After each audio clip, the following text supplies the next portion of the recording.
markaasi dhaqaali ahaan dadka kale isaga ay isku tiraan maanta xindaabkaas waxay ku xiran tahay hadba hoggaankiisa iyo dadkiisa laftirkooda sida ay fahamkooda iyo aqoontooda oo ay iyaga bisaykooda laftirkooda u yahay laakiin anaga wax waliba yani waxa looga dambeeyaa waa siyaasadda. That's why qof waliba uu interested ugu yahay Soomaali marka aad fiirisid inay tahay siyaasaddii midda dhaqaalaha iyada laga abuurayo ayay noqotay. marka nin walbo hadda waxaad arkaysaa ma aaminsana haddaanan noqonin nin ka mid ah haykalka siyaasadeed ama reerkiisa aanan ku lahayn in magacaas maartay wax looga faa'iidi kara ilaan waxaa meesha yaalla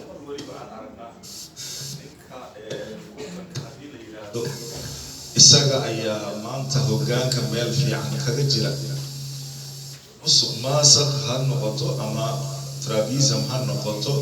ama nepotism ha noqoto ama favouritism ha noqoto in had iyo jeer sida Afrikadan iyada looga bartay ninka wuxuu isku dayayaa inuu had iyo jeer uu soo saaro dadka isaga markaasi ama uu ka soo jeedo family ahaan.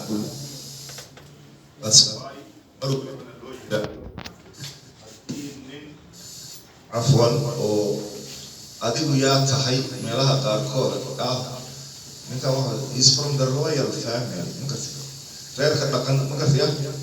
أيو نكا كسر جيدا that's وحواي نكا عيل كلو مجرا واي مكثي ولا تسمع وينتهي بيها والله قرا مكثي مركا نكي وحبرتي حتى حدوسن كل هين هيكل كاس سياسة وقبل كوجان كيسا وها أذاك سيد أسرع ضمانات ونفتيس وأسيو إنه نقوم كارو نن وحقبسن كارا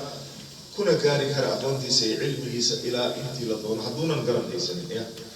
مركا ويسامي سا مركا أدونا نيوال بكرتي لي أطونتي نيوال نمدي أطونتي مدام إننا مركا عن وضعي إن وعبرين نيوالي بإنت غير كيسا taagteeda ay tahay ay talaabsanaa inta ceelka loogu jiro ama hoggaanka dalka ee asaga garab uu heli karo ayaa wuxuu noqon karaa ninka kale. That's why laba isku aqoon ah ama laba midkii kale ee aqoonta lahaa ee isaga bannaanka asigoo ka taagan noloshii maartay kii waxba aanan markaasi ahayn ama jaahilka ahaa inuu asaga ka haysto fursado كبرن أنت أهلي كرو كي أقوم لها ومركو مركا أوليه هاي إمام شافعي تموت الأسد في الغابات جوعا يباحيض قاعد أرتر أي دورك أي أقول لنا يعني أما يقول لمن يعني واللحم الضأن يرمى للكلاب البحر ليلنا أي رؤيها الأطور معنى وحكو وذلك كي أقوم لها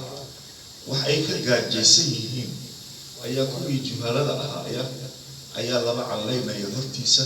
oo qaylihi iyo baasta shuutadii ku cunayo iyo busteekii iyo maartay waxyaabo oo aan iyaga u qalmin iyo wax bartay ee mudane halka asaga laba qab u yahay maalintii sida uu ku helo xabad kashwaaha iyo rootiga ay ku adagtahay ama biilka carruurtiisa uu asaga u daboolo baahidooda. marka waxa waaye waxyaabaha ee lagu kala haray adduunkani maanta waa siyaasad wanaag maamul wanaag waxa marka la akhrinayo oo dhan yani haddaanan la helin maamul wanaag oo dowlad wanaag laga sii yani dheehan karo iyo shacbi laftirkiisa u diyaarsan inuu aqoon iyo dadnimo iyo garasho inuu isku qiimeeyo yani mar waliba waxaa meesha lagu kala haraya waxay tahay qolaba waxay ka aaminsan tahay waxa asaga lagu gaari karo martabada ama mid dhaqaale ha noqoto ama mid siyaasadeed ha noqoto oo markaasi aaminsan yani waxa asaga dadnimadiisa ay ku xiran tahay ee aanan qabiil aaminsanayn oo aanan awood kale aaminsanayn ama ku tiirsanaansho wax ka baxsanayntaasi. marka arrinta maanta inaan ka hadalno oo meesha cinwaanka ku yaalo Soomaaliya bariga Afrika iyo adduunka soo wada qaad dhaqaalaha xageebaan kaga jirnaa aan filayaa nimcada eebe ee aan ka soo qaadno Soomaaliya waxaa la yiraahdaa waxa ay haysato waa yar yihiin dalal adduunkan ama Afrikadan ama Carabahan xataa ku soo biir ama Yurubtan xataa qaar u gee waxa anaga Ilaahayna siiyay wax la mid ah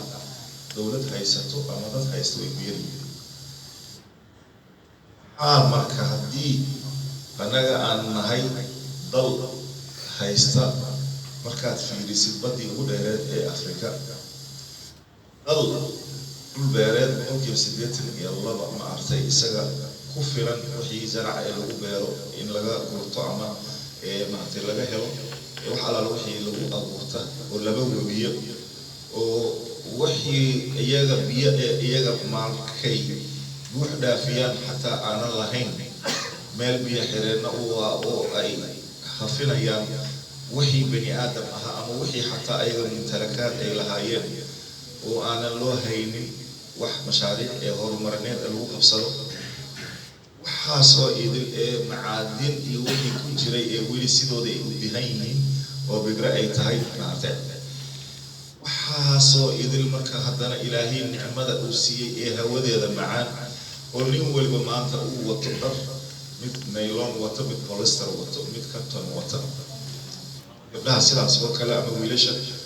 waxaasoo dhan haddana maxaan anaga ka faa'iidnay aysa dhibaatada ee anaga na hortaagan ay tahay way alkeebaan marka hore aan eersanay waaye sideena waxaan filayaa haddii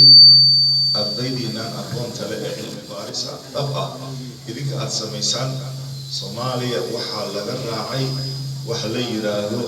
ghazwu fikri lagu sameeyay duulaan maskaxeed ee wax kasta oo lagu horumari lahaa ama dhaqaale ha noqoto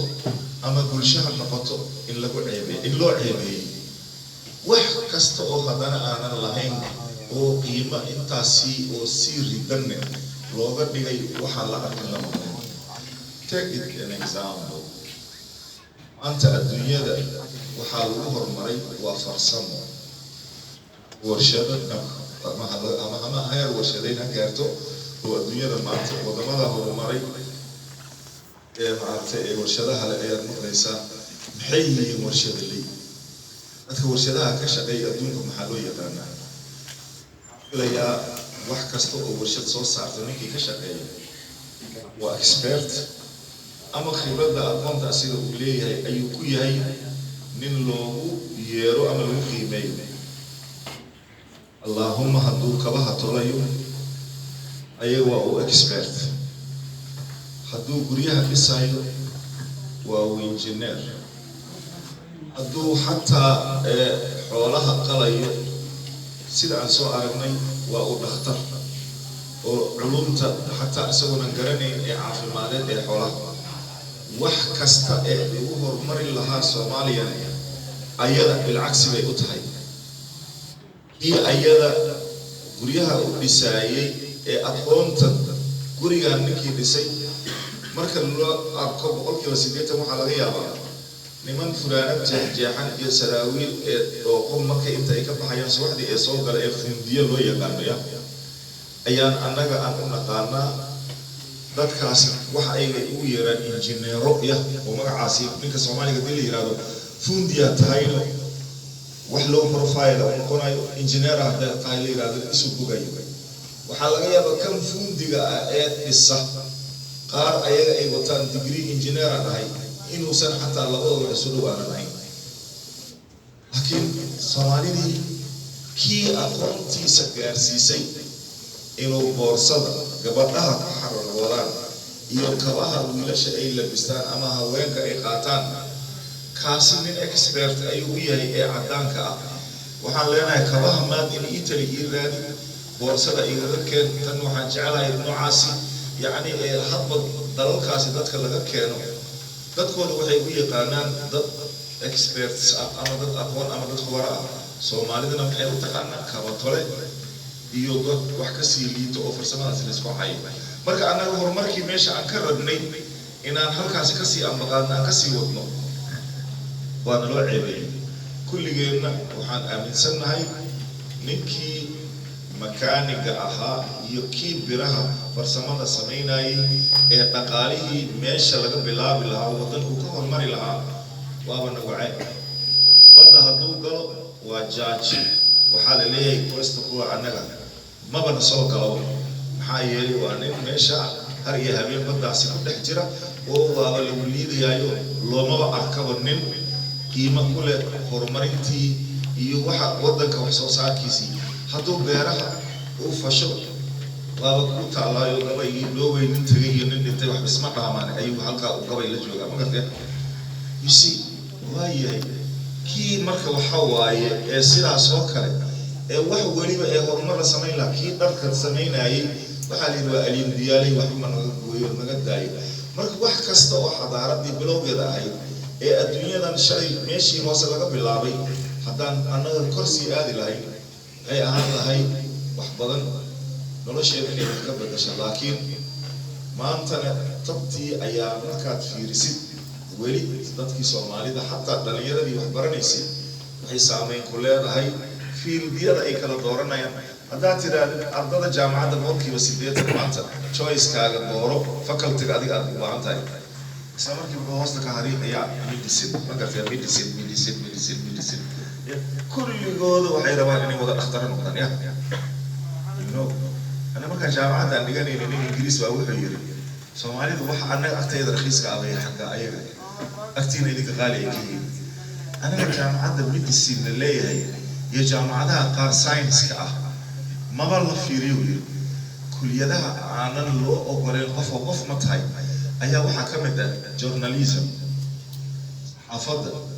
وحكم ده أوحى يري سياسة ده وحكم ده اللغة maxaa u tiri baalaya wuxuu yiri dhageyso wuxuu yiri ninka dhakhtarka ah wuxuu garanayaa marka ugu horeyso cudurrada guud ayuu baranayaa laakiin kullama isaga uu sii qaadanayo takhasus waxaa soo koobmaya aqoontiisa jirka nooca isaga uu rabo inuu sii takhasuso waxaa laga yaabaa marka uu bachelor uu ka gudbo oo takhasus uu sii socdo ama wuxuu isu diyaarinayaa inuu noqdo dhakhtarka haweenka gynecology ama inuu noqdo dhakhtarka indhaha ama inuu noqdo dhakhtarka maqaarka ama inuu noqdo dhakhtarka mentalka ama inuu noqdo dhakhtarka maaragtay maxaa la dhihi jiray maaragtay xabadka iyo maaragtay respirationka maaragtay neefsashada dhakhtarka lafaha wuxuu ku soo koobmayaa isaga oo dhan ya qayb ka tirsan jirka oo u fuq dayiq ah maaragtay is rotating wuxuu ku wareegayaa yani hal maaragtay qayb dii adiga aad tiraahdo dhakhtarka lafaha daw tagtid oo aad tiraahdo gabadheeda ama xaaskayga ama waxa ay xanuunsan dhakhtarka haweenka uu geeyo waxaan qaabilsanahay lafaha hadda adiga aad tiraahdo midka dhagtaasa ay xanuunaysa waxaad maartay aniga waxaan qaabilsanahay kulay isha indhaha dhakhtarka dhagaha ka ogeey hay haddaad adiga aad maartay ee aad u baahan tahay dhakhtarka maartay kiliyaha iyo waxa ay waa xanuun aad ka sheeganaysaa hadda adiga u tagtid mid kale